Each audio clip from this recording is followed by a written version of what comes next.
आप सभी लोग हमारी तरफ से एक प्यार भरा नमस्ते, नमस्कार, वनकम, नमस्कारम, खुशामदीद, सलाम अलैकुम, सत श्री अकाल, మీ అందరికీ వందనము, जय स्वामी नारायण, जय श्री कृष्ण। जय जिनेंद्र। हमारे स्माइली भाई बंधुओं को बोल दे याली मदद। मोलाली मदद बोलते सारे फीजी मंदिर को बोलेंगे नीसा बोला बलजान। हम आ गए हैं आपके प्यारे महिमा के द्वारा। मैं सवाल तो बाबा And of course, myself फालतू रानी लेकर आपके लिए एक और drive time show that's going to make it totally exciting and totally मस्तानी बंद जाने। Balajan, let's go and take a quick look at what's happening on the roads of Bay Area. It's time for the Bandu Traffic Update. Call us from wherever you are at 408-912-2479. Yeah, but that's called the Bandu Traffic Update so that you can give us a call and give us an update on what's happening in the roads ताकि it becomes more personal, Bandujan. Let's see what's happening in the roads. It's still the COVID-19 situation, by the way. If you're lost count of how many days we've been sheltering in, it's 238 days, Bandujan. Some positive notes about Pfizer launching the, Pfizer ka vaccine जो है showing up as 90% effective. Still 10% remaining. As you know, they have to have a high percentage of positive results for them to be able to give it to the public people also. But even if it comes to public, I'll tell you one thing, but it actually goes to the essential workers first. You should know that. General public gets it only afterwards. So it's not appearing, doesn't seem to, this itself is going to take probably the saying is going to be the early part of the next year, right? And then after that comes the public dispensing. So basically, almost until summer of next year, you have to, be very careful of all these things. You got to be, and again, they also claim that COVID is going to stay with us. It's like, many people are going to be not vaccinating and all stuff. They will be vaccinating. I'm sorry, not vaccinating. Vaccine is a personal choice. Vaccinating is a different thing. But anyways, the point is, that's the thing. So again, the roads are still looking like as though it's a COVID shelter in place because no much of traffic to report for you guys. It's a good thing in a way. It seems that many people are working from home and are comfortable doing that also. Only thing which I got to advise about is if you're going on the bridges of 80, don't open your sail or don't open your umbrella because high wind advisory is in effect over there. So you probably will fly off into the bay, into the waters. It's pretty cold. The waters are pretty cold, by the way. Now, speaking of cold, the weather, oh my God, it's in the 50s right now. And mornings, it's at 35, 39, Faldwani. Can you imagine? Inlands. It's really crazy. Anyway, but then the highest we're going to go is in the mid-60s, I suppose, 64, 65. But otherwise, it's going to be a chilly weather, so probably layer up if you can. No wind chills as such. We might expect some rains, not today. Today is a nice sunny day all over. It's going to be wonderful. But tomorrow onwards, we might see some clouds and probably some showers on Thursday is what they're forecasting, Marjan. That was your update on what's happening on the roads and what's happening in the weather part of it. But now we're going to take a look at what's happening with the, when I say what's happening, I'm talking about the headlines. Some of the following you have the headline for us.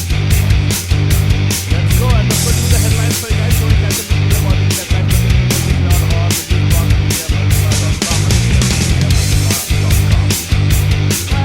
Republicans are back in Trump's right to challenge Biden's victory. U.S. Attorney General William Barr has authorized prosecutors to probe substantial allegations of voter irregularities. Republican states, AGs, Attorney Generals asked the U.S. Supreme Court to hear mail-in ballot dispute. Biden camp is considering legal action over the agency's delay in recognizing transition and refusing to hand over keys. U.S. COVID-19 hospitalizations surged to a record of just over 59,000 patients, according to the latest Reuters tally. There's been a 34% uptick in COVID case hospitalizations in just the past week. Wow. Two conservative U.S. Supreme Court justices suggest that Obamacare may not be thrown out. Report into a disgraced U.S. cardinal shows failings by the Pope, according to some top clerics. Uber launches a feature in the United States to let customers reserve their rides in advance. U.S. renewable fuels legislation could garner bipartisan support under Biden. With a new chip, MediaTek is aiming to put 5G in lower-cost smartphones. Microsoft has launched the next-generation Xbox gaming consoles and amid the pandemic-driven demand. Yes, everybody's sitting at home and playing on their Xboxes. Disneyland furloughs more workers, claiming limbo on reopening. In news from India, as part of the TRP scam investigations, distribution head of Republic TV is now arrested.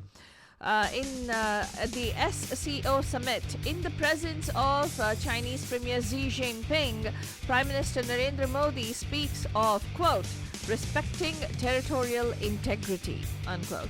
Yay, way to go, Narendra Modi. India hopeful of reaching an agreement with China to defuse the Ladakh standoff, according to the army chief.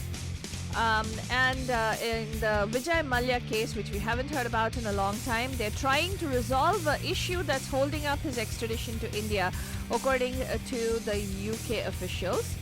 And finally, interim final rules that restrict H-1B hiring were what were needed, states a Trump administration official, citing the delays and the issues that had occurred due to H-1B for the H-1B process. And just now, the Mumbai Indians beat Delhi Capitals by 5 wickets to win a record-extending 5th IPL title. Yay! Who owns that group, by the way? I am not sure who owns Mumbai Indians. Must be one of the Bollywood guys.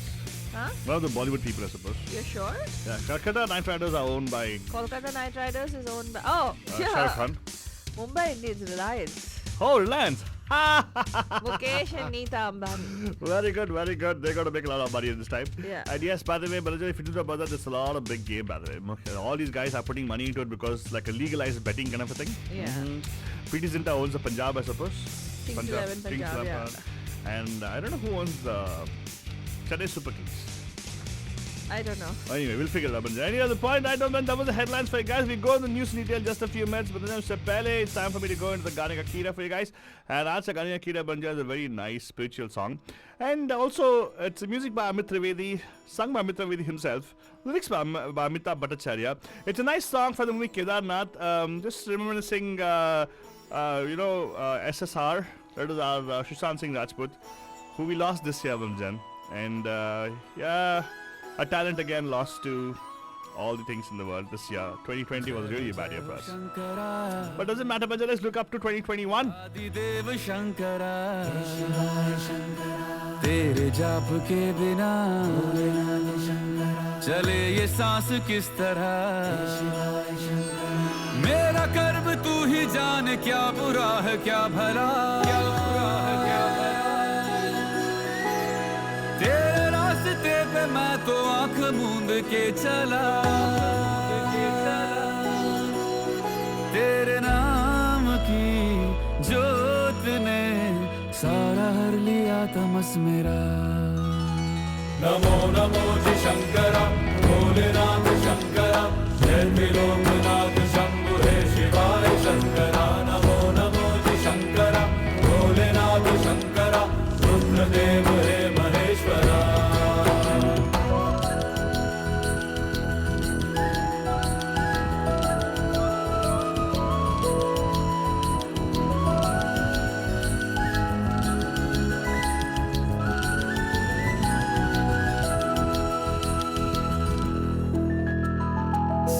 के जन्म से भी पहले तेरा वास था ये जग रहे या ना रहे रहेगी तेरी आस था क्या समय क्या प्रलय दोनों में तेरी महानता महानता महानता सीपियों की ओट में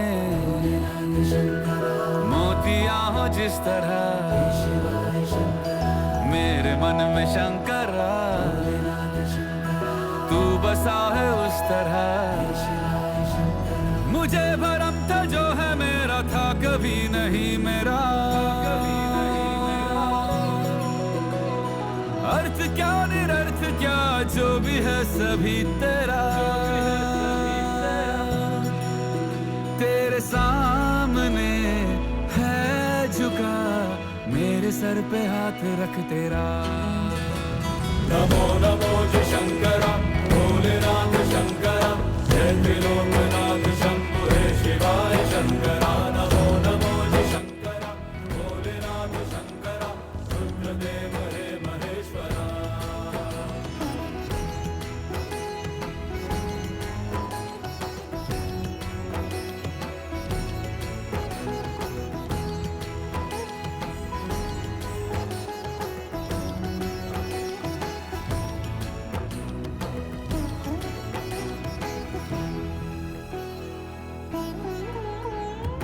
चंद्रमा ललाट पे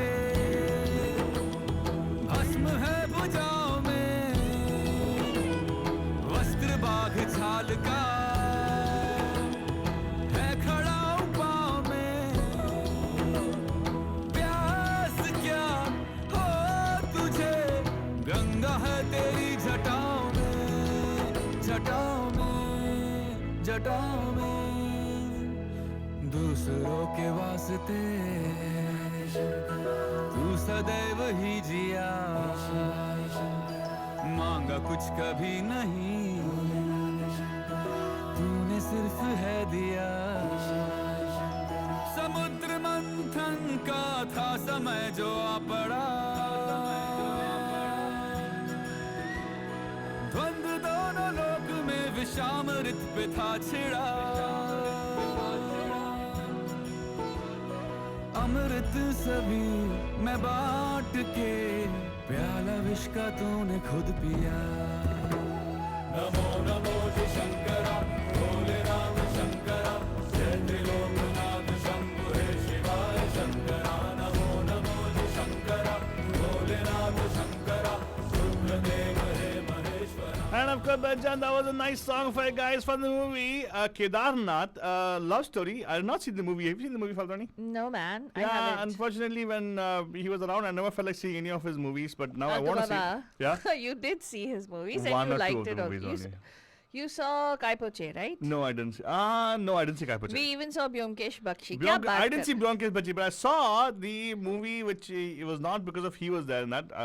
Yeah, but I did see that Shuddesi Romance. Did you see Chichore? No, I didn't. Oh my god, that is a must-watch movie. Ah, That, guys, wow. if you haven't seen Chichore, I really, really urge every single one of you to watch that movie. That Yeah. movie is a movie that'll make you laugh and it'll make you cry also. Mm-hmm. हाँ थोड़ा लंबा खींचा है लेकिन movie is a good movie. It's a really good movie. Very good message. Very strong message that's sent to parents, especially. It's a very nice movie. Very, very true, Banjan. Right now, let me tell you, it's time for us to go and take a look at the news in detail. I'm very curious to know what's the news in terms of what's happening with the coronavirus situation, Banjan, because we got some news about this thing, and then Pence went up and said, no, we took the full credit of it. But actually, they came back and said, no, it's not your credit. We didn't take any money from the government and everything. Right? You remember that fiasco what happened yesterday?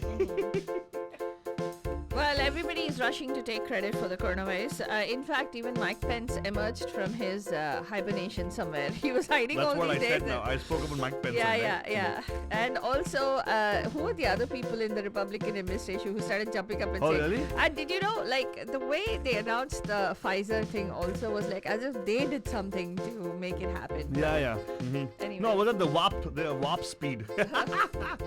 I like the way the lady. Operation Warp Speed. Yeah, I like the way the Pfizer president, I forget her name. But she came on and said like, no, we did not take anything from you, literally. Really? I She didn't said see that. Oh, The okay. press release was we never took anything from any of the governments. Everything, the initiative is they did themselves, right? Yeah. So it was a very interesting dynamic is how the politicians jumped to take credit for everything, you know? Right. Yeah. Right. Well, Banajan, let's tell you one of the most important things. Okay, good news. Let's give you the good news Thank first, you. right? Yeah.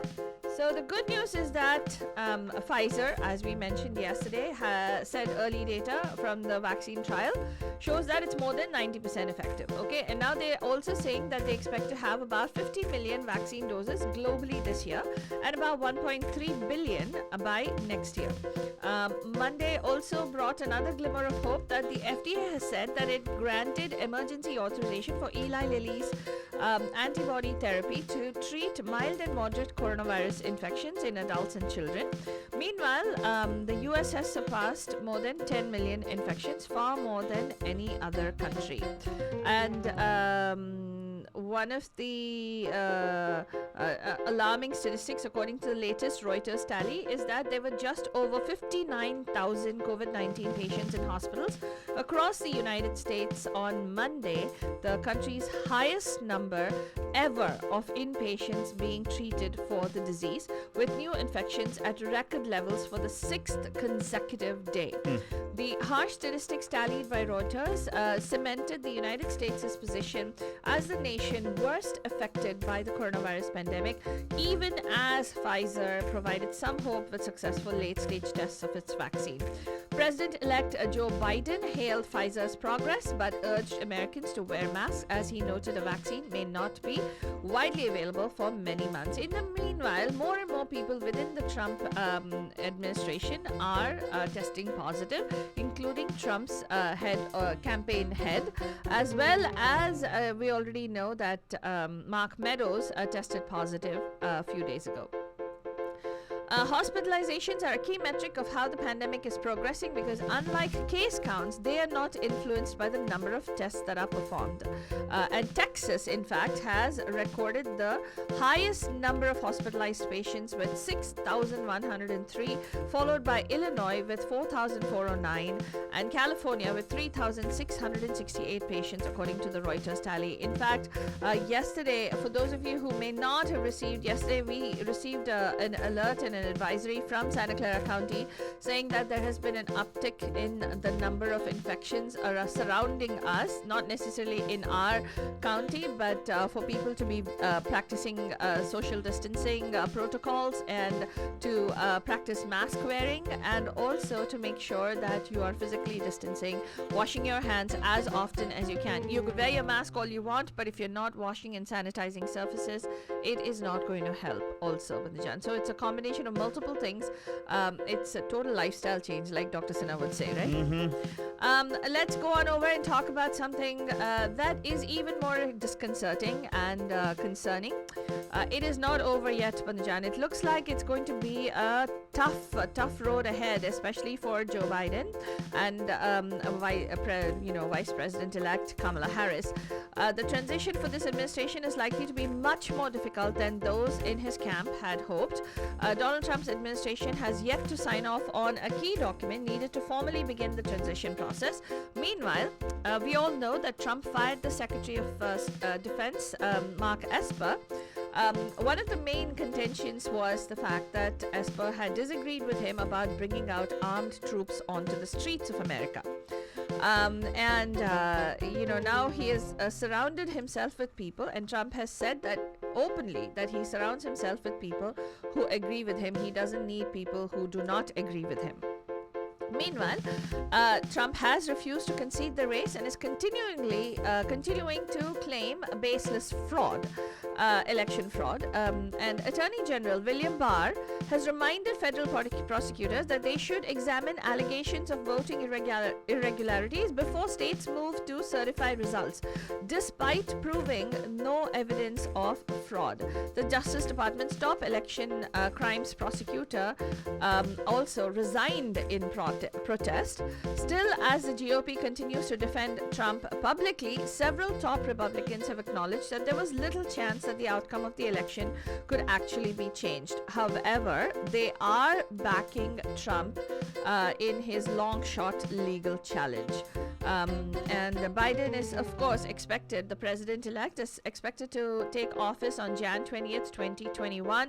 And he also leads Trump in the popular vote by more than 4.6 million votes, according to the latest count of ballots, and has 279 electoral votes as of date.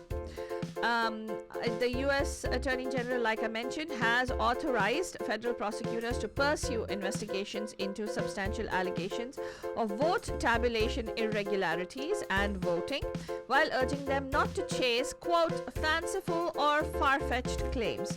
The letter to prosecutors, which was seen by news sources like Reuters, marked the first time Barr has addressed President Trump's repeated and unsubstantiated claims of widespread voter fraud since last week's election won by Democrat Joe Biden.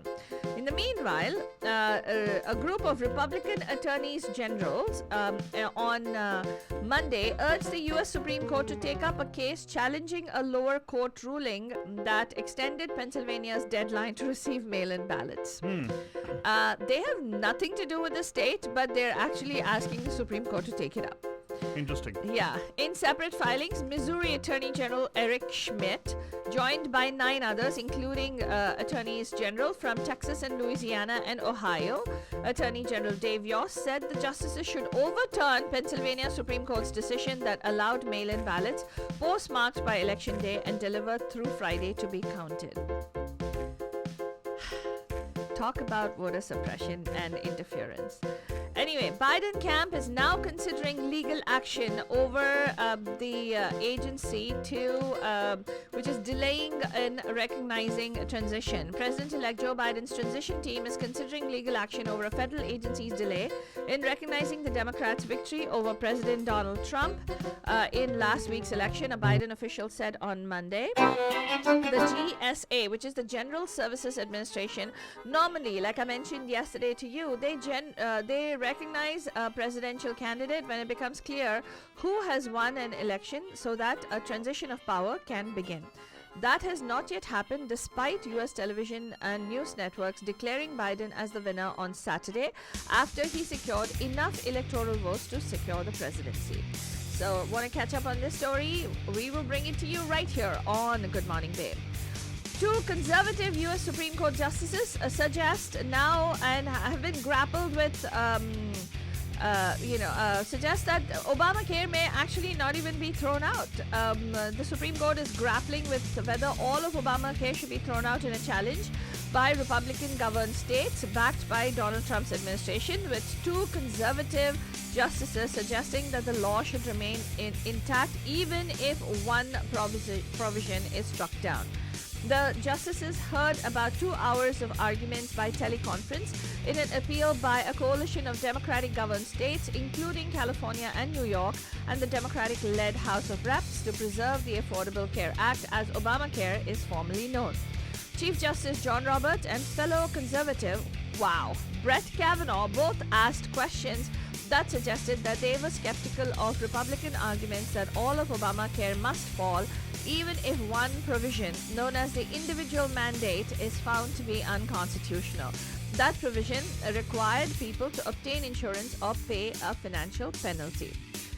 It's hard for you to argue that Congress intended the entire act to fall if the mandate was struck down, Roberts said, noting that Congress did not repeal the entire law in 2017 when it eliminated the financial penalty under the individual mandate. And both seem to agree, Kavanaugh and Roberts seem to agree that the mandate to buy insurance can be severed from the rest of the law. I talked to you a little bit about how the Vatican report into disgraced U.S. ex-cardinal Theodore McCarrick points to a failing by popes, Vatican officials, and senior U.S. clerics who let him rise through the Catholic ranks despite repeated allegations of sexual misconduct. McCarrick is a highly influential figure in the American church, and he was expelled from the Roman Catholic priesthood last year after a Vatican investigation found him guilty of sexual crimes against minors and adults and abuse of power. More on that you'll find out on MediaMahima.com. Uber Technology said that they're going to be rolling out a new feature in the United States that will allow people to reserve scheduled rides up to 30 days in advance. The feature marks an expansion of Uber's traditional on-demand model and adds to previous initiatives that allow passengers to select drivers who accept pets or offer car seats. Uber is seeing only a slow recovery of its U.S. rides business amid the coronavirus pandemic, with trips in the United States and Canada down. Guess how much, Alto Baba? How much? 59% in the third quarter compared to last year. Wow. And Uber shares did well on the news of the coronavirus vaccine. I also shared with you with regard to a new chip where MediaTek is aiming to put 5G in low-cost smartphones.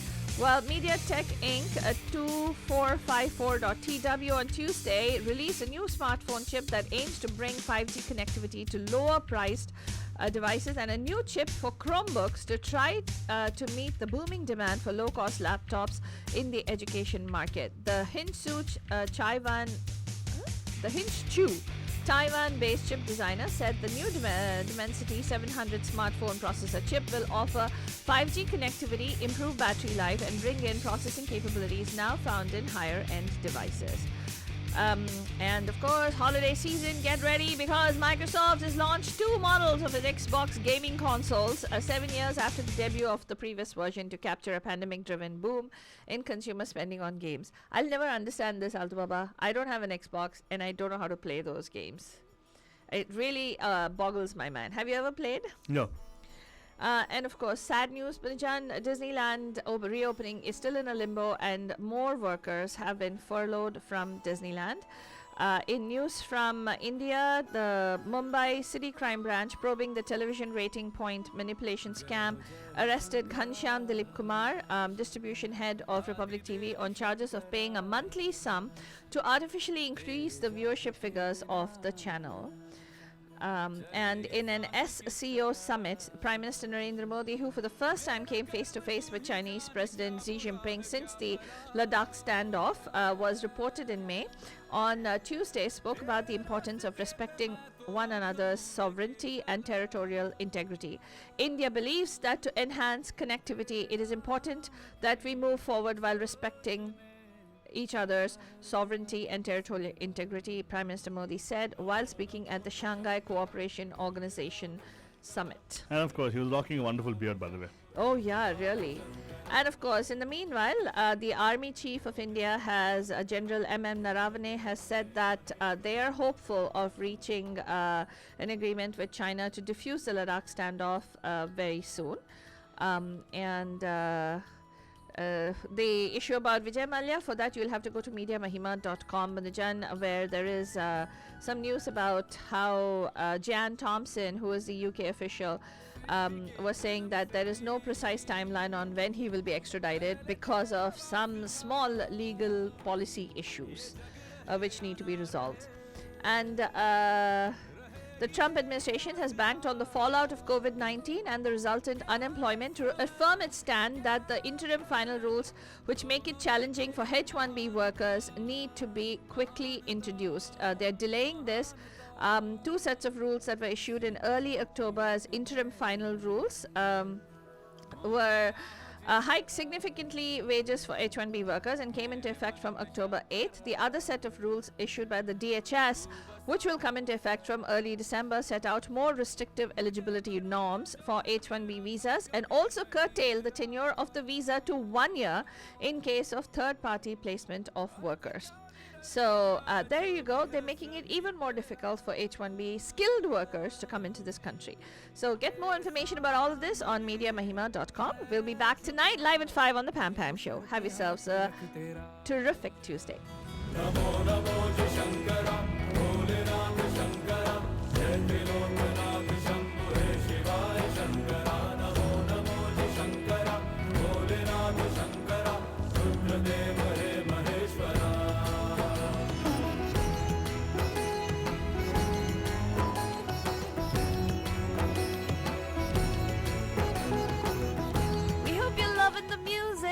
The best music with the best entertainment, you know, where it keeps getting hotter, and that's Radio D Hotties. And haha, main aapki faltu rani. Sunte rahiyega, there's more lovely music that we've lined up for you. Total D Hottie picks.